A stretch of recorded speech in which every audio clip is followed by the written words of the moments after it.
Dobila sem nalogo, da moram povedati nekaj o Blagru Krotkim, kajti deželo bodo podedovali. To mi je zelo težka naloga, ker v resnici nisem vedela, kaj naj povem. 14 dni sem razmišljala od takrat, ko sem dobila nalogo, o čem bom sploh govorila, ker sebe ne vidim kot tako osebo. Še otroci so mi rekli, imam 5 otrok, da krotka pa jaz sigurno nisem. No, potem sem šla pa pogledati v slovar slovenskega knjižnega jezika, kaj sploh ta beseda pomeni, in je bilo napisano, da je to oseba, ki je mirna, poslušna, odločna. In ko sem o tem potem premišljevala, v zvezi z mojim poklicem, sem namreč porodna spremljevalka, no, tam sem se pa že bolj videla kot krotko. In tudi, da je to en res zelo pomemben blagor. Sem porodna spremljevalka. To pomeni, da mamice pripravljam na porod v čustvenem smislu, da jim pomagam premagovati strahove, tesnobo, da jim skušam vliti zaupanje v njihove telesne zmožnosti, ker mamice si danes ne zaupamo več, da zmoremo roditi, čeprav smo bile za to ustvarjene. To je popoln božji dar, imamo maternico, ki jo moški nimajo in jo imamo izključno s tem namenom, da lahko vzgojimo in rodimo otroka. Smo res za to ustvarjene, ampak se tega ne zavedamo več, a ne? In v tem mamice pripravljam na porod. Tja jih tudi spremljam in sem z njimi še kratek čas po porodu, tja do 6 tednov recimo, da jim pomagam, da se navadijo na novo življenje, da jim steče dojenje, da se stvari umirijo. No, in v tem delu mojega življenja pa v resnici sem krotka, ker to narekuje samo poslanstvo. Jaz rečem, da sem porodna spremljevalka po poslanstvu. To ni poklic, to ni delo, ki ga opravljam kot kakšno drugo delo, ki ga opravljaš za denar, ampak je res poslanstvo. V temu sem se našla, to delam s srcem in žene v tem najbolj ranljivem delu njihovega življenja res začutim. In ko sem o tem še bolj premišljevala, sem videla, da v resnici, če pristopim k ženi pred porodom v nemiru in z neko tesnobo, da nisem poslušna in umirjena in hkrati odločna v svojih vrednotah in v svojem stališču, me mamica ne sprejme, me mamica ne sliši in potem se ne da sodelovati, potem mamici ne morem pomagati. Tako da v resnici so te vrednote v tem delu mojega življenja zelo pomembne.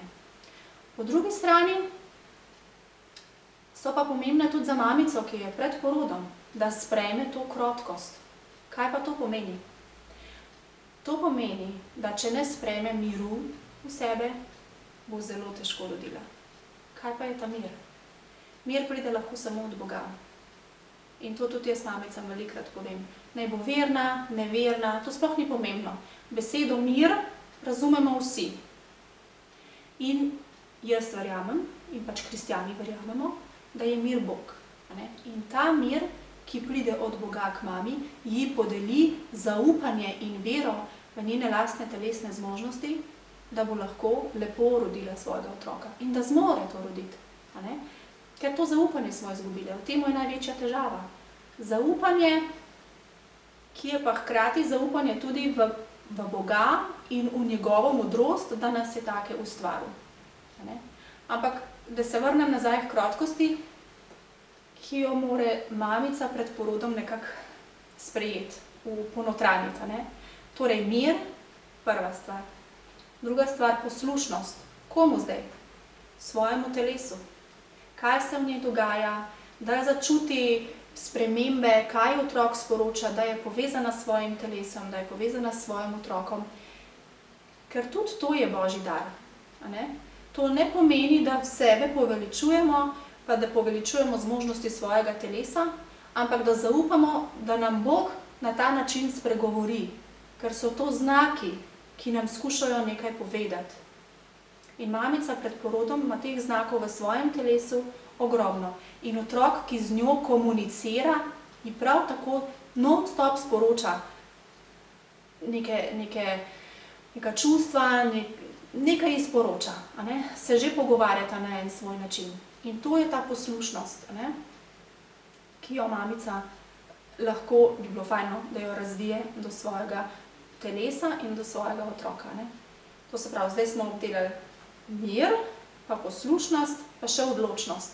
Tudi to je ena od temeljnih značilnosti krotke drže.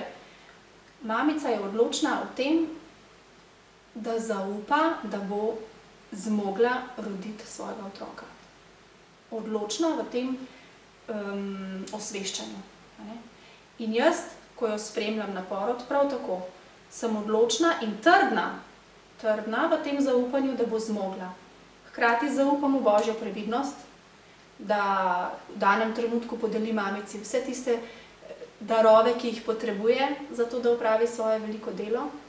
In tudi, da bo dokončal na način, da se bo v vsakem primeru vse dobro izteklo. Bi pa mogoče res tem zaključila, da je ta blagor krotkim, eden najtežjih blagorov. Ker v današnjem svetu ni zaželen. Krotka drža se smatra kot podrejena drža, ampak v resnici sploh ni.